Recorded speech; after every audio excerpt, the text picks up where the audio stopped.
Film diawali dengan memperlihatkan rombongan pengawal kerajaan yang dipimpin oleh Kapten Boya. Mereka sedang dalam perjalanan kembali ke istana setelah menarik upeti dari para pedagang. Pada zaman ini, manusia hidup dengan para monster dan tinggal di tempat terpisah. Manusia tinggal di sebuah ibu kota terbesar, sedangkan para monster berkeliaran di alam liar. Saat itu Kapten Boya merasakan ada sesuatu yang aneh.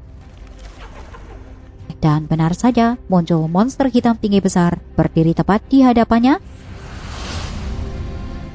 Dan semua ketakutan melihat sosok itu. Namun sang kapten dengan gagah berani menghajar monster itu. Hingga akhirnya dia berhasil memenggal kepala si monster. Tapi ternyata hal itu tak cukup untuk membunuhnya.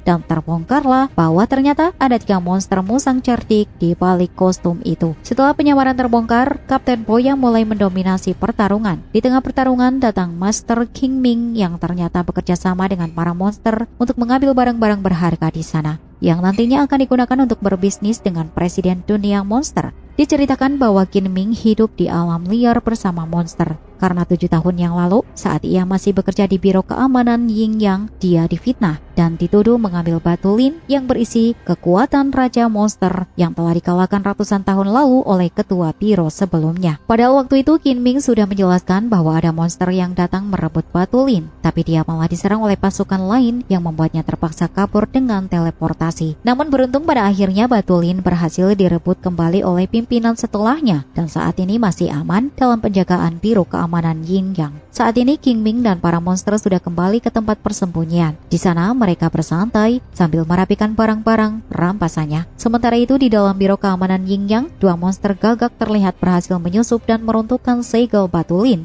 Salah satu monster terperangkap oleh segel yang kembali diaktifkan oleh ketua biro. Sedangkan 1 monster lain berhasil kabur dengan membawa batu lin. Beruntungnya, sang ketua biro berhasil menjatuhkan si gagak dengan kekuatan sihirnya. Gagak itu pun terjatuh di dalam hutan dan saat itu 3 monster musang King Ming sedang bermain-main di sana. Batu lin yang bersinar merah menarik perhatian para musang, lalu mereka pun mengambilnya. Tak lama setelah itu, pasukan Biro Yin yang sedang mengejar monster gagak yang terjatuh di hutan. Salah satu pasukan melihat monster musang sedang memegang batu lin.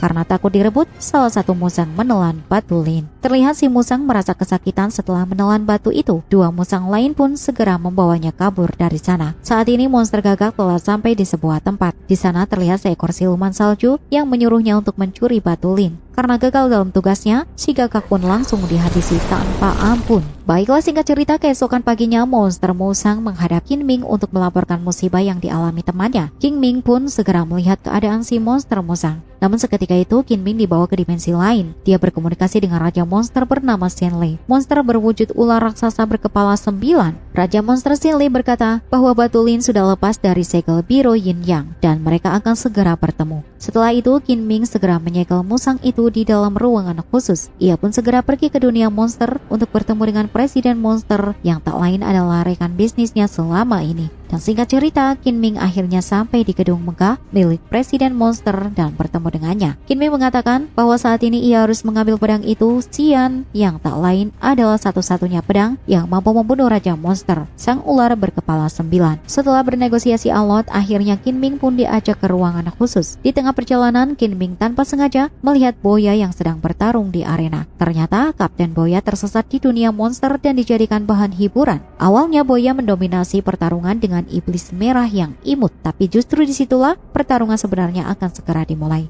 Kemampuan unik iblis merah adalah ketika terus dipukuli, maka dirinya akan semakin besar dan kuat, hingga akhirnya sekarang Kapten Boya lah yang terpojok. Sementara itu di ruangan khusus, Qin Ming berhasil membuka segel pedang dan mengambilnya. Saat kembali, ternyata pasukan Biro Yin Yang telah menunggu di sana dan akan menangkap Qin Ming karena mengira monster gagak adalah suruhannya. Pertarungan pun tak terhindarkan lagi. Namun saat itu, Qin Ming berhasil lolos dengan mudah. Sang ketua biro yang bernama Bai Ni pun ikut turun tangan menghadapi Qin Ming. Di sana, Qin Ming mencoba menjelaskan kepada ketua biro, namun sang ketua tak mempercayainya begitu saja. Hingga akhirnya, Qin Ming mengeluarkan jurus pengalihan yang memberi ilusi membingungkan pada sang ketua. Sempat terjadi obrolan singkat di sana, namun tak juga menemukan solusi. Hingga akhirnya ketua biro mengeluarkan jurusnya dan menghilangkan ilusi Qin Ming. Sementara itu, di arena pertarungan, Boya telah menemukan kelemahan iblis merah yang terletak pada hidungnya. Boya pun berhasil membalikkan keadaan dan memenangkan pertarungan. Seluruh monster yang menonton bersorak dan menyuruh Boya membunuh si iblis merah. Namun Boya tak melakukannya, malah justru melepaskannya begitu saja. Boya lalu kabur sambil membawa seorang gadis yang juga sedang ditawan oleh monster. Namun mereka kembali terkepung oleh para monster penjaga. Si iblis merah datang untuk membalas kebaikan Boya dan membantu mereka kabur dari sana. Bersamaan dengan itu, Qin Ming terus dikejar oleh ketua biro dan kembali bertarung tepat di atas arena. Ketika saling adu kuat, kotak segel rusak, sehingga membuat pedang Tusian terjatuh tepat di depan Boya yang sedang berlari. Tanpa pikir panjang, dia pun mengambilnya dan seketika para monster ketakutan melihat pedang pembasmi sang raja monster yang terkenal itu. Kesempatan itu pun tak disia-siakan oleh Boya untuk kabur. Namun pasukan monster yang tak habis-habis berhasil kembali mengepung. Untungnya saat itu bertepatan dengan Qin Ming yang turun dari atas gedung. Qin Ming segera meminta pedang Tusian, namun di situ Kapten Boya menolak karena kesal dengan Qin Ming. Dia meminta Qin Ming untuk ikut ke ibu kota dan bersaksi bahwa Boya tak bersalah karena upeti pedagang benar-benar dirampas oleh para monster Qin Ming. Qin Ming pun setuju dan berjanji padanya. Namun pasukan biro Yin Yang kembali datang dan melancarkan serangan pisau beruntun. Tanpa diduga, ketua biro ikut datang melindunginya. Namun sayangnya sang ketua sempat terkena sebuah pisau di bahunya dan pingsan seketika. Tanpa pikir panjang, Qin Ming segera melakukan jurus teleportasi tingkat tinggi untuk pergi dari tempat itu. Terlihat saat ini Master Qin Ming sedang mengobati luka sang ketua biro. Di situ Qin Ming pun menjelaskan kalau ia akan ikut membantu Bai Ni untuk menemukan kebenaran dari apa yang sedang terjadi. Yang mana saat ini Qin Ming pun masih menyelidikinya dan belum menemukan dalangnya. Di luar ruangan, Boya penasaran dengan sesuatu yang ingin mendobrak pintu gudang. Tanpa tanya, dia langsung merobek segel Qin Ming. Hal itu menyebabkan musang yang menelan batu lin lepas dan menyerang siapapun di hadapannya. Akhirnya, Qin Ming harus turun tangan dan terpaksa membunuh temannya sendiri dengan pedang Tusian. Hingga terlihatlah batu lin bersamaan dengan musang yang menjadi abu. Melihat hal itu, Bai Ni langsung mengambil batu lin dan semakin tak mempercayai Qin Ming. Sebelum pergi, Bai Ni berkata bahwa saat kembali lagi ke sini, maka tempat ini akan dimusnahkan. Lalu Bai Ni pun pergi dan berteleportasi. Bai Ni kembali bertemu dengan prapasukan biro Yin Yang. Kemudian Bai Ni segera memberikan batu lin kepada pengawal kepercayaannya dan memerintahkan membawa batu lin itu ke biro Yin Yang untuk disegel dengan lebih kuat. Tanpa disangka, tiba-tiba datang badai salju yang aneh hingga membuat beberapa orang membeku karena tak sempat melindungi diri. Tanpa basa-basi, siluman salju pun datang menyerang.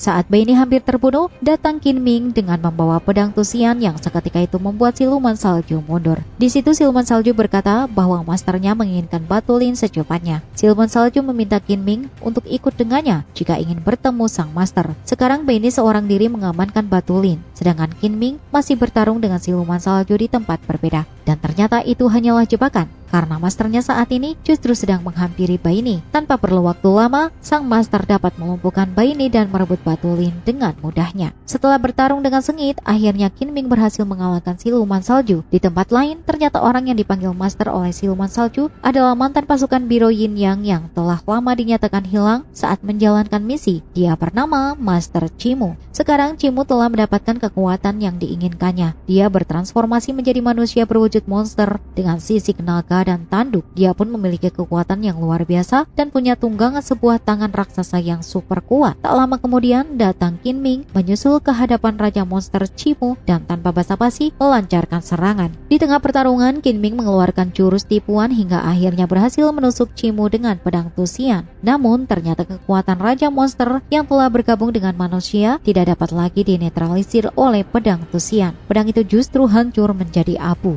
Qin Ming pun terpental dan si tangan raksasa menunjukkan kehebatannya. Sementara itu di sebuah jembatan raksasa terjadi pertempuran antara monster jahat yang sekarang menjadi pengikut Chimu dengan monster baik yang berada di bawah naungan Kinming. Terlihat Kapten Boya dan gadis yang ia selamatkan pun ikut membantu. Mereka semua berperang mengeluarkan seluruh kemampuannya hingga akhirnya tiba-tiba semua terdiam saat mendengar sebuah suara mengerikan. Ternyata suara itu datang dari tangan raksasa yang dikendarai oleh monster Chimu. Saat itu semua juga terkejut melihat Master Kinming yang dalam keadaan terikat. Kinming ditusuk di depan para pasukan monsternya lalu dijatuhkan ke jurang. Ternyata tusukan itu membangkitkan sesuatu yang sangat mengerikan di dalam diri Kinming. Kinming kembali masuk ke dimensi lain di dalam dirinya. Di sanalah terkuak Raja Monster berkata bahwa darahnya mengalir di tubuh Kinming. Atau dengan kata lain, Kinming adalah keturunan Shenlei sang Raja Monster. Sang Raja Monster berkata bahwa dirinya tak sudi jika yang menggunakan kekuatannya adalah Chimu yang hanya seorang manusia biasa. Di situ sang monster juga menjelaskan jika Kinming ingin menyelamatkan dunia dari amukan Chimu, maka Kinming harus menyatukan diri dengannya secara batin dan mengakui sang monster sebagai masternya.